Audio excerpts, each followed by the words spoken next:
Assalamualaikum warahmatullahi wabarakatuh. Perkenalkan, nama saya Damar Wira Pradopo, kelas 03 SMNJP 033 dengan NIM 211010503287. Di sini saya akan menjelaskan tentang uang dan institusi keuangan.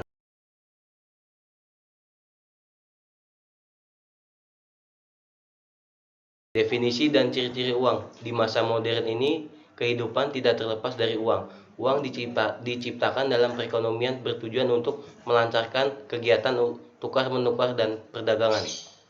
Maka uang dapat didefinisikan sebagai benda-benda yang disetujui oleh masyarakat sebagai alat perantara untuk mengadakan tukar-menukar atau perdagangan. Yang dimaksudkan dengan kata disetujui adalah terdapat kata sepakat di antara anggota-anggota masyarakat untuk menggunakan suatu atau beberapa benda berbagai alat perantara dalam kegiatan tukar-menukar. Benda yang dapat disebut uang harus memenuhi syarat-syarat berikut. Yang pertama itu nilainya tidak berubah dari waktu ke waktu. Yang kedua itu mudah dibawa. Yang ketiga itu mudah disimpan tanpa mengurangi nilainya. Yang keempat itu tahan lama. Yang kelima itu jumlahnya terbatas. Yang keenam itu bendanya mempunyai mutu yang sama.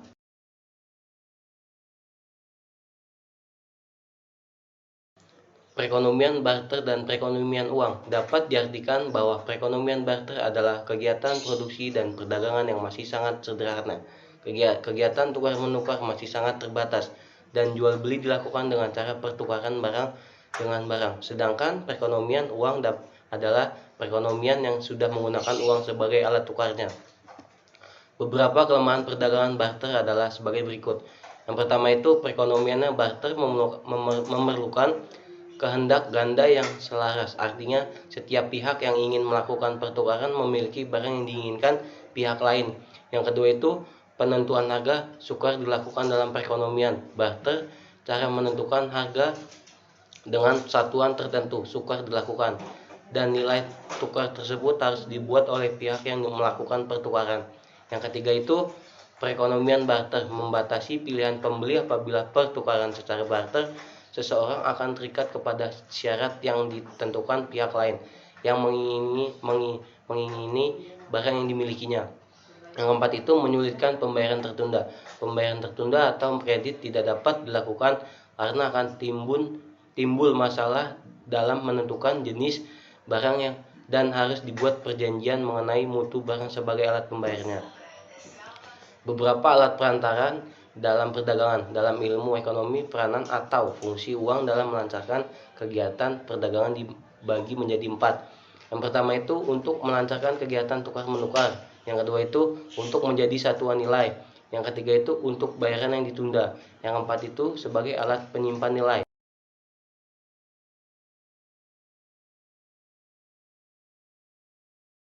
Pengertian lembaga keuangan adalah suatu badan yang bergerak di bidang keuangan untuk menyediakan jasa bagi nasabah atau masyarakat. Lembaga keuangan memiliki fungsi utama ialah sebagai lembaga yang dapat menghimpun dana nasabah atau masyarakat atau sebagai lembaga yang menyalurkan dana pinjaman untuk nasabah atau masyarakat. Di Indonesia lembaga keuangannya terbagi menjadi 2, yakni jenis lembaga keuangan bank dan lembaga keuangan bukan bank.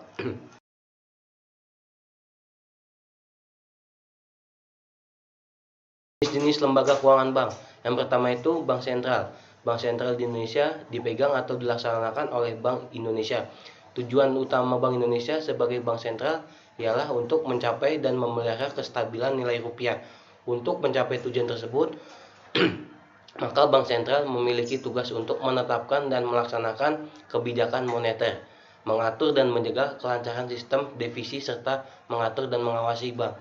Yang kedua itu bank umum, ialah bank yang dapat memberikan layanan jasa dalam lalu lintas pembayaran. Sedangkan bank perkreditan rakyat adalah bank yang menerima simpanan hanya dalam bentuk deposito berjangka atau bentuk lainnya yang dibersamakan dengan itu. Yang ketiga itu bank perkreditan rakyat atau BPR, ialah lembaga keuangan bank yang menerima simpanan hanya dalam bentuk deposito berjangka, tabungan atau bentuk lainnya yang disetarakan dan menyalurkan dananya sebagai usaha BPR.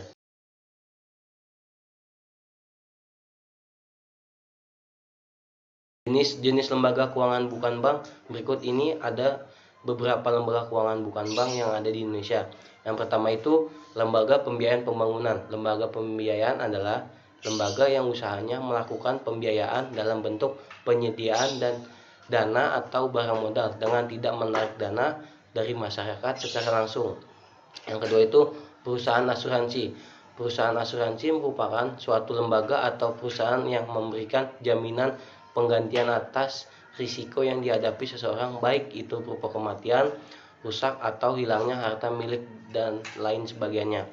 Perusahaan asuransi merupakan lembaga yang menghimpun dana melalui penarikan premi asuransi dan menjanjikan akan memberi sejumlah ganti rugi jika terjadi suatu peristiwa atau musibah yang menimpa pihak yang mengikuti program asuransi.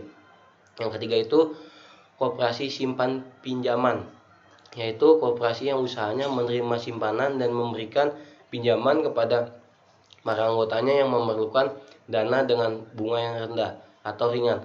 Tujuan koperasi simpan pinjam ini adalah untuk mendidik para anggotanya agar lebih hemat dengan menyisihkan sebagian pendapatannya untuk ditabung.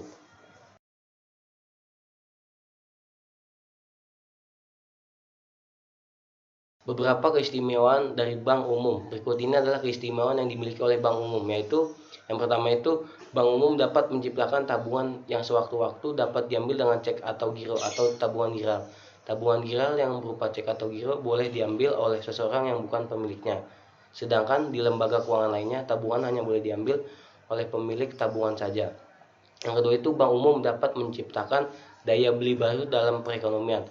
Maksudnya bahwa bank umum dapat menciptakan uang giral. Yang ketiga itu bank umum memberikan pinjaman jangka pendek.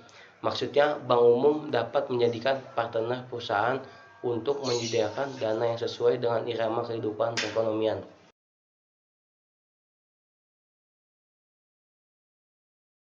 Uang giral atau simpanan di bank adalah dana atau uang yang disimpan pada rekening koran di bank-bank yang dapat digunakan untuk melakukan transaksi pembayaran melalui perantara cek, bilet, giro, atau perintah membayar dalam waktu tertentu. Uang giral diterbitkan oleh bank sehingga tidak dapat digunakan untuk transaksi secara bebas. Jenis uang ini tidak berwujud karena hanya berupa saldo tagihan di bank.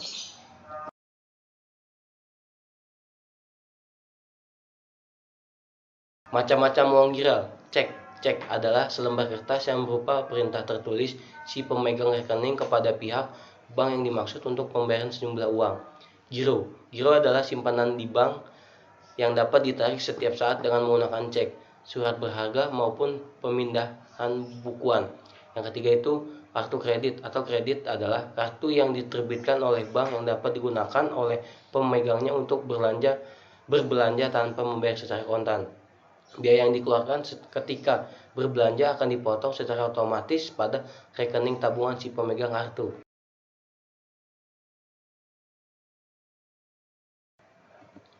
Proses terjadinya uang giral. Yang pertama itu ada primary deposit. Primary deposit adalah uang giral yang prosesnya terjadi karena seseorang menyimpan atau menitipkan atau menabung sejumlah uang harta di bank. Uang harta tersebut akan menjadi uang giral. Loan deposit adalah proses uang giral yang terjadinya ketika seseorang meminjam uang di bank, tetapi bukan untuk digunakan melainkan untuk disimpan atau ditabung di bank. Yang ketiga itu uang kuasi. Uang kuasi adalah uang giral yang terjadi ketika seseorang menyimpan uang di bank dalam bentuk time deposit money atau deposito berjangka, sertifikat deposito atau tabungan. Uang tersebut tidak bisa digunakan untuk pembayaran secara langsung karena harus diambil terlebih dahulu di bank atau lembaga keuangan bukan bank. Oleh karena itu, uang kuasi ini sering disebut juga sebagai uang dekat atau near money karena hanya dapat digunakan dalam waktu yang telah ditentukan.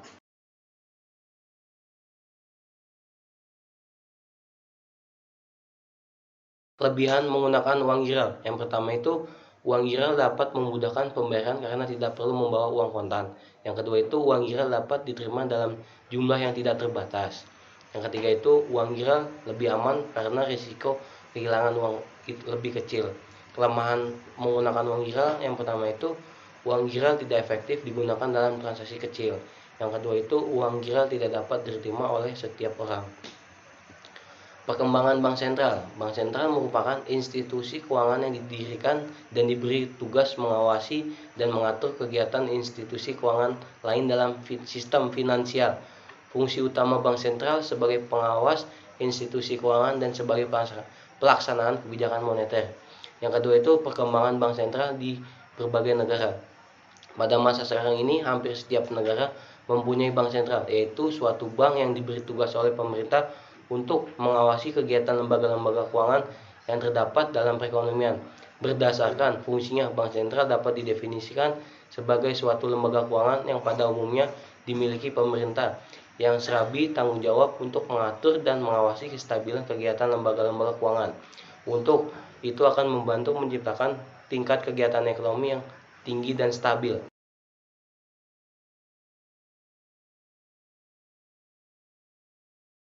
Perbedaan kegiatan bank sentral dan bank umum. Yang pertama itu, dalam perekonomiannya hanya dapat satu bank sentral, sebaliknya bank umum mempunyai jumlah yang lebih banyak. Walaupun demikian, bank sentral mempunyai kemampuan yang lebih besar di dalam mempengaruhi kegiatan ekonomi jika dibandingkan dengan kemampuan yang dimiliki bank umum. Bank sentral diberi tugas oleh pemerintah untuk mengatur kegiatan-kegiatan bank umum. Bank umum kebanyakan dimiliki oleh pihak swasta di negara maju dan negara berkembang. Bank sentral dimiliki atau dikuasai oleh pemerintah. Misalnya, di negara ada kalanya bank umumnya yang dimiliki pemerintah merupakan sebagian besar dari bank umum yang ada, tetapi manajemennya dan kegiatannya tidak berbeda dengan bank umum swasta yang biasanya. Yang ketiga itu tujuan kegiatan bank sentral dan bank umum. Berbeda tujuan dari bank umum yang terutama adalah berusaha agar kegiatan mereka dapat menghasilkan dan memberikan keuntungan yang maksimum kepada para pemiliknya. Sedangkan bank sentral didirikan bukanlah untuk tujuan tersebut. Tujuannya penting lainnya dari mendirikan bank sentral adalah untuk membantu menciptakan kegiatan ekonomi yang tinggi dan stabil. Dalam jangka panjangnya, bank sentral adalah melancarkan proses pertumbuhan ekonomi dan mengusahakan tercapainya tingkat pertumbuhan ekonomi yang laju.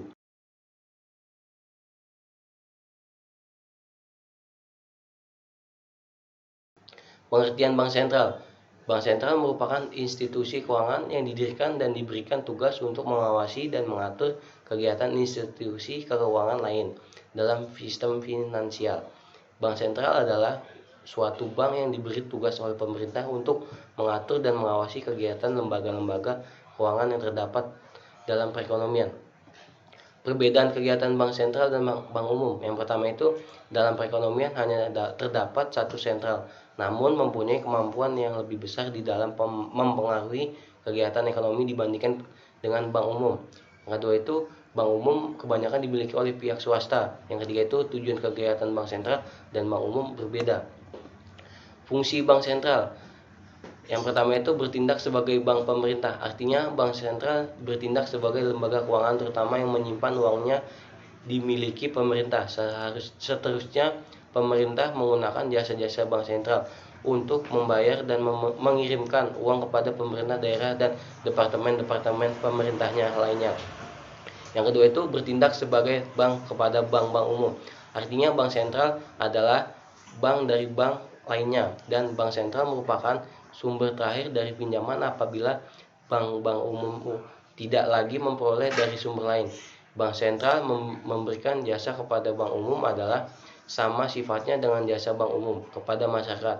Bank umum akan menyimpan sebagian uang tunai yang dimilikinya dan sebagian dari tabungan masyarakat yang diterimanya sebagai cadangan untuk memenuhi peraturan-peraturan pemerintah. Yang ketiga itu mengawasi kegiatan bank umum dan lembaga-lembaga keuangan lainnya. Artinya apabila bank-bank umum, lembaga-lembaga keuangan lainnya tidak diawasi, dikhawatirkan akan merugikan masyarakat yang mempengaruhi kestabilan dan memperkembangkan perekonomian negara. Untuk menghindari akibat-akibat yang tidak diharapkan, maka bank. Sekian yang saya bisa sampaikan, kurang lebihnya mohon maaf. Wassalamualaikum warahmatullahi wabarakatuh.